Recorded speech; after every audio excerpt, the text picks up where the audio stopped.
Balance is really important for everyday life and for martial arts too. Whether you're walking on uneven ground, doing a spinning back kick, dodging a punch, or just standing on one leg during a form, balance plays a crucial role in stopping you from falling over.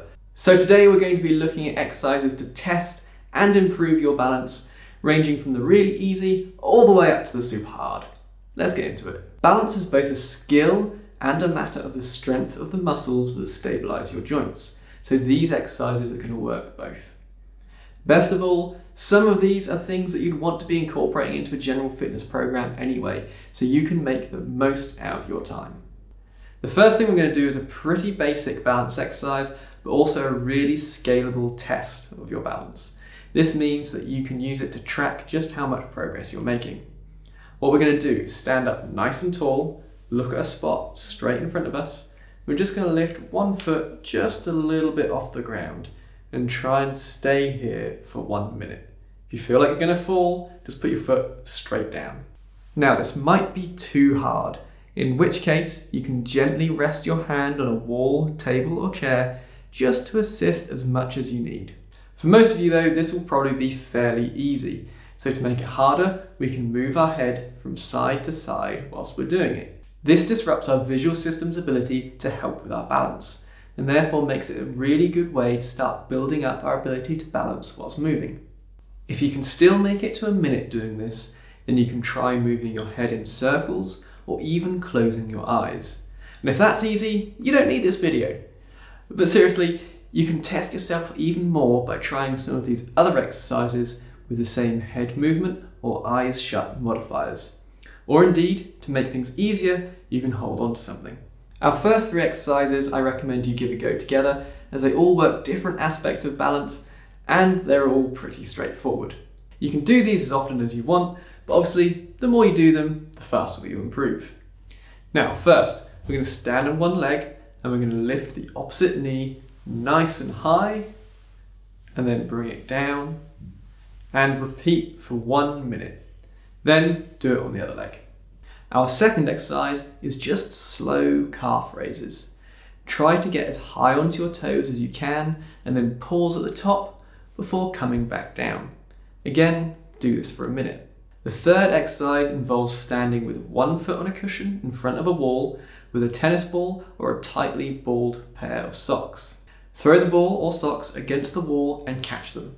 This exercise is great because the cushion adds instability, and reacting to the ball creates a level of unpredictability which your stabilizing muscles have to react to keep you upright. Again, go for a minute on each leg. Now we're getting into the harder exercises, which are also going to work some other attributes. Number 4 is hip openers. Now most of you have probably done these before, but try not to put your foot down in between each circle and keep that motion going. Now if you want to make this a little bit harder, you can extend the leg and practice the strength for your outside crescent kicks as well. Number 5 is going to build on our first exercise, the knee lift. We want to lift the knee as high as we possibly can and then keep driving it up. Don't let it drop an inch. That pressure to keep it nice and high makes this extra difficult and also helps build up the strength in the hips as well. For number 6, we're starting to get serious. Get into a quad stretch, holding your foot with one hand, and then from here lean over as slowly as you can and then gently touch your fingers to the floor and come back up. Don't let your hand take any of your weight as you place it down unless you need to stop yourself from falling. You can look at a single spot on the floor to help keep you stable. Do this and you'll be working on your balance whilst getting those quad stretches in. If that kind of time saving sounds good to you, make sure you give that like button a good hard Marbu punch. Number 7 is our most multifunctional exercise yet, a single-legged stiff-legged deadlift. Just like with a normal stiff-legged deadlift, we're going to stand with our legs straight but not locked, back and neck neutral and bum tilted back slightly. From here, keep that position as you hinge at the hips, lifting one leg up behind you and reaching your hands down towards the ground as low as you can go. This is harder than the quad stretch because you're not looking at a single spot as you move.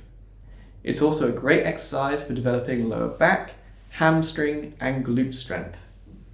Adding resistance bands to this can further increase the exercise difficulty, both in terms of strength and balance. Our final exercise is super scalable. That means you can work on it if you have terrible balance or if you're some kind of balance master, especially if you give it a go with your eyes closed. The clock face tap involves standing on one leg and with the other foot tapping gently at 3 o'clock, 6, 9, 12, and then again at 3, with the second 3 o'clock going behind the knee rather than in front. Now doing it like this is pretty easy, so to make it harder, we bend our knee and extend the leg out a little more. The more we bend, the further we can get the foot and the more of a quad workout we get. And yes, I really was doing this with my eyes shut earlier in the video. Go back and check. Then come back here and give that subscribe button a click in appreciation. Now make sure you don't rest too much weight on the tapping foot. Just gently place it. Just like our one-legged stand right back at the start was a good way to track progress, this one is too. You can place objects around you and nudge them away with your foot. Keep track of how far you're able to nudge each one and you'll be able to see just how much progress you've made. And of course, don't forget to practice the things that you actually want to improve on.